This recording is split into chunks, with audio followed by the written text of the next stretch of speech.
Good morning. आज का जो हम लोग का टॉपिक है वो है रिप्रोडक्टिव हेल्थ। अगर हम लोग एनसीईआरटी के अकॉर्डिंग बात करें तो क्लास 12 का जो है ये चैप्टर नंबर 4 है। जो रिप्रोडक्टिव हेल्थ है इसमें हम लोग को क्या क्या पढ़ना है जान लेते हैं। रिप्रोडक्टिव हेल्थ मतलब जनन स्वास्थ्य। जनन स्वास्थ्य में हम लोग को जनन स्वास्थ्य से संबंधित जो भी जानकारियां है, जो भी आवश्यकता है उनको पढ़ना है। इसके अलावा जो इसमें population explosion and birth control को पढ़ना है, कुछ टेक्निक को पढ़ना है जैसे कि एमनियोसेंटेसिस हो गया। इसमें से कुछ जो है डिजीज पढ़ना, सेक्सुअल ट्रांसफ्यूजन डिजीज जो होते हैं उसको यहाँ पर जो है हम लोग को पढ़ना है। तो छोटा सा टॉपिक है ये जो ह्यूमन रिप्रोडक्शन में के अगला जो टॉपिक है रिप्रोडक्टिव हेल्थ। रिप्रोडक्टिव हेल्थ में सबसे पहले जो टॉपिक पढ़ा जाएगा वो है एमनियोसेंटेसिस। हालांकि इसके बारे में अगर थोड़ा सा इसके पहले एमनियोसेंटेसिस के पहले देखा जाए तो उसमें बस वही बताना है कि किस प्रकार से जो जनसंख्या की वृद्धि हो रही है, जनसंख्या विस्फोट कैसे हो रहा है, तो इसके बारे में लगभग एक दो पेज तो निबंध जो है सभी बच्चे लिख सकते हैं। तो उसको छोड़ करके यहाँ पर थोड़ा सा चलते हैं जो कॉम्पिटिटिव का हो, जो कॉम्पिटिशन के लिए बहुत ही ज्यादा यूजफुल हो, उसको यहाँ पर ज्यादा फोकस किया जा रहा है। तो रिप्रोडक्टिव हेल्थ में सबसे पहले जो टॉपिक हम लोग पढ़ेंगे वो है एमनियोसेंटेसिस। एमनियोसेंटेसिस एमनियोसेंटेसिस का मतलब होता है उल्ब वेधन। उल्ब वेधन देखिए, एमनियोसेंटेसिस की प्रक्रिया में होता क्या है, इसको एक और नाम से जानते हैं। इसमें एक टेक्निक होता है। इसमें जो है जो मान लेते हैं कि आनुवांशिक रोग होते हैं उसको गर्भावस्था में ही उसकी पहचान कर ली जाती है। यानी एक ऐसा टेक्निक है जिसमें गर्भावस्था में ही शिशु में होने वाले आनुवांशिक रोगों का अध्ययन किया जाता है। इसलिए इस जो टेक्निक इसमें यूज किया जाता है उसको कहते हैं प्रीनेटल डायग्नोस्टिक टेक्निक, यानी इसको कहते हैं PDT। एक चीज ध्यान रखना, अगर मान लेते हैं कंपटीशन में पूछा जाए PDT क्या है, तो PDT मतलब प्रीनेटल डायग्नोस्टिक टेक्निक, यानी कि यह जो है एक ऐसा परीक्षण है, एक ऐसा जो टेक्निक है जिसमें जो है बच्चे में, यानी जो बच्चा गर्भावस्था में ही होता है, भ्रूण के रूप में होता है, उस समय उसमें आनुवांशिक दोषों का पता लगाया जाता है। कैसे लगाया जाता है उसको यहाँ पर देखेंगे कि किस प्रकार से आनुवांशिक दोषों का पता लगाया जा सकता है। यहाँ पर इसके लिए करते क्या है, सबसे पहले जो बच्चा होता है, जो गर्भ होता है, यानी कि जब माता के गर्भ में जो है उसके वाम होते हैं, यानी कि जो माता का वाम है, गर्भ है, उसमें उपस्थित जो एम्ब्रियो होता है, उस एम्ब्रियो में कोई ऐसा तरह की डिसऑर्डर है तो उसको जानने के लिए यह परीक्षण किया जाता है। तो उसके एम्ब्रियो में, जैसे मान लेते हैं एम्ब्रियो है तो एम्ब्रियो प्लेसेंटा से घिरा होता है, प्लेसेंटा भी है, मान लेते हैं यहां पर एक अम्बिलाइकल जो है कॉर्ड होगा जिसको नाभि कहते हैं, और इसी से जो है जो शिशु होगा वो शिशु मान लेते हैं, ऐसे जो है शिशु है, ये एक बना दिया गया कि शिशु है, ये शिशु इसी से जुड़ा है और ये पूरा जो है प्लेसेंटा है यहाँ पर। तो इसमें सबसे पहले जो है उसको देखने से पहले, इसकी जांच करने से पहले एक अल्ट्रासाउंड मशीन से उसको देखते हैं। अल्ट्रासाउंड मशीन का यहाँ पर पहले यूज किया जाता है। अल्ट्रासाउंड से जो है यहाँ पर देखा जाता है कि कौन सा क्षेत्र शांत क्षेत्र है, मतलब कि ऐसा कहां से हम उस फ्लूइड को निकाल सकते हैं, क्योंकि इसके चारों ओर जो रहता है इसको एमनियोटिक सैक कहते हैं। एमनियोटिक सैक कहते हैं। और ये जो एमनियोटिक सैक होता है इसी में एमनियोटिक फ्लूइड भरा होता है, इसी में एमनियोटिक फ्लूइड भरा होता है। और ये जो एमनियोटिक फ्लूइड होता है इसमें कुछ जो इसके विघटित कोशिकाएं, चाहे वो प्लेसेंटा से विघटित हो गई हो, चाहे वो एम्ब्रियो से विघटित कोशिकाएं होती हैं, वो आकर के वो कोशिकाएं यहाँ पर जो एमनियोटिक फ्लूइड है उसमें पाई जाती है। क्योंकि इसका जो निर्माण होता है, यहाँ पर कोशिका आकर के इस एमनियोटिक फ्लूइड में गिर रही है, भले ही वो मृत हो गई हो या वो नष्ट हुई कोशिका है, लेकिन वो सभी चूंकि एक ही फर्टिलाइज्ड एग से बना हुआ है, यानी एक ही जाइगोट है, तो उसमें निश्चित रूप से सभी जितनी कोशिकाएं होंगी, सभी कोशिकाओं में जो आनुवांशिक गुण होंगे वो समान रूप से पाए जाएंगे। तो सबसे पहले क्या करते हैं, उसका एक शांत क्षेत्र पता लगाते हैं। अल्ट्रासाउंड से पहले देखते हैं कि ऐसा उसका सुरक्षित क्षेत्र देखते हैं कि जैसे उसका अम्बिलाइकल कॉर्ड ना वहां पर होना पाए, यानी नाभि ना हो, दूसरा जो है उसकी प्लेसेंटा को भेद ना हो सके, नहीं तो इंजेक्शन डालते सुई डालते प्लेसेंटा को भेद दिया जाए, या उसके गर्भ को देखा जाता है तो उसको अल्ट्रासाउंड मशीन से उसका शांत क्षेत्र दिखाता है। फिर एक इंजेक्शन के थ्रू जो है वहां पर जो है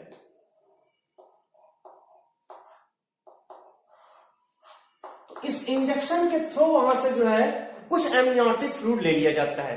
अब उस एमनियोटिक फ्लूइड को लेकर के जो है बहुत संभाल किया जाता है। एमनियोटिक फ्लूइड को लेकर के जो है इसको लेबोरेटरी में 1 से 2 सप्ताह तक 1 to 2 वीक्स तक जो है इसको लेकर के जो है 1 से 2 सप्ताह तक इसका कल्चर कराया जाता है, संवर्धन कराया जाता है, जिससे कि इसकी अन्य कोशिकाएं और भी बन जाए, अधिक मात्रा में कोशिकाएं बन जाए, और तब उसका आनुवांशिक जो गुण है, आनुवांशिक दोष है या आनुवांशिक विकार है, आनुवांशिक रोग है, उसका यहाँ पर पता लगा जा सकता है। या जैसे मान लीजिए उसको डाउन सिंड्रोम है या कौन सा सिंड्रोम है, किसी प्रकार का अन्य सिंड्रोम तो नहीं है, तो इन सब का पता यहाँ पर लगाया जा सकता है। तो ये एक मॉडर्न टेक्निक है amniocentesis.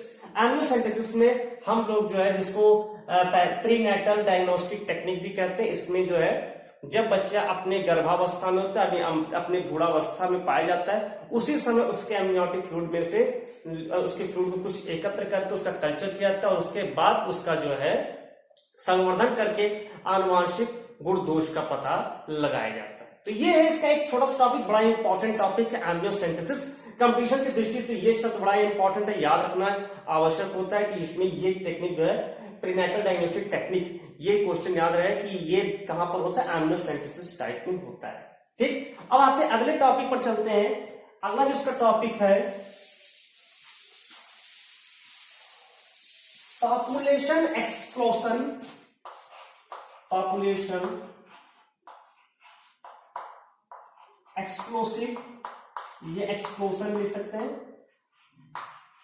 Explosive and birth control, birth control. इसमें जो है जनसंख्या विस्फोट एवं जन्म नियंत्रण।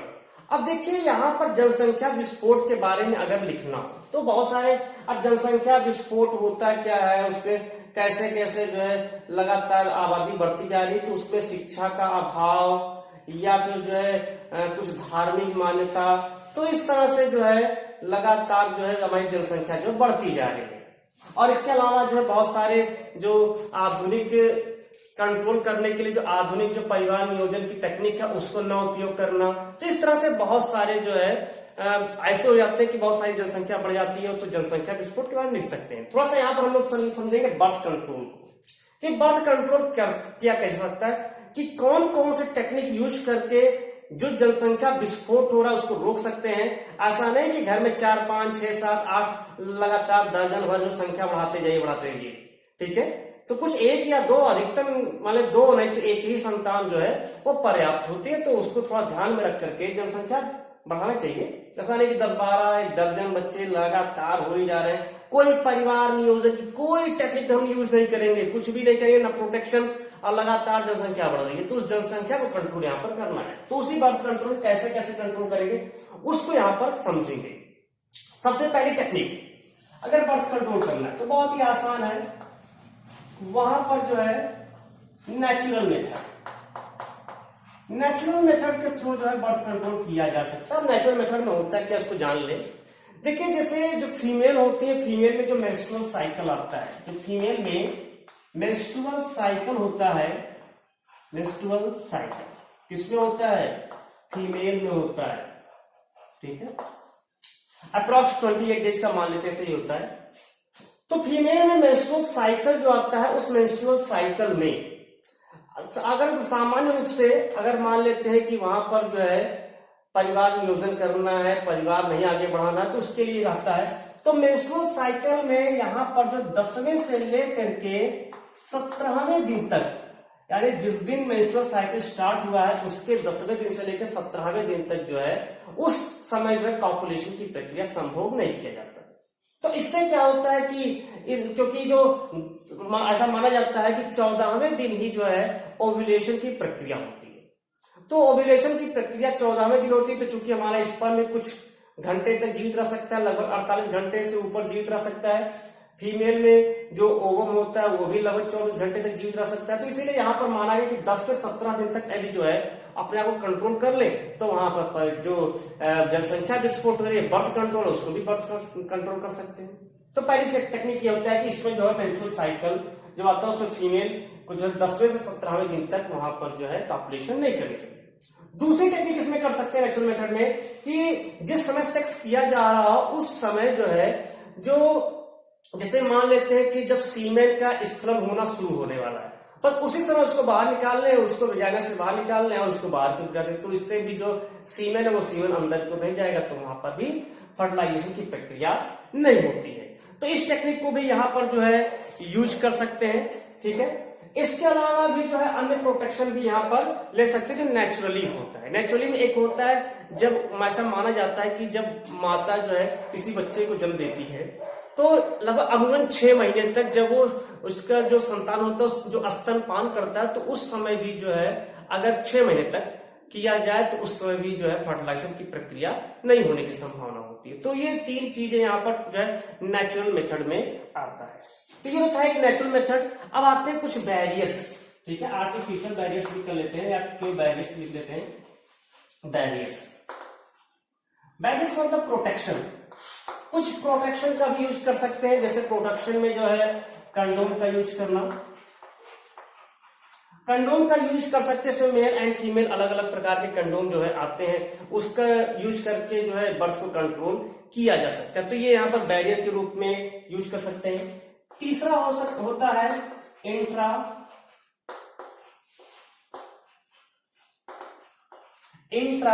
Uterine method. देखिए जो इंट्रा यूटेराइन मेथड है या डिवाइस लिख सकते हैं यहाँ पर, डिवाइस।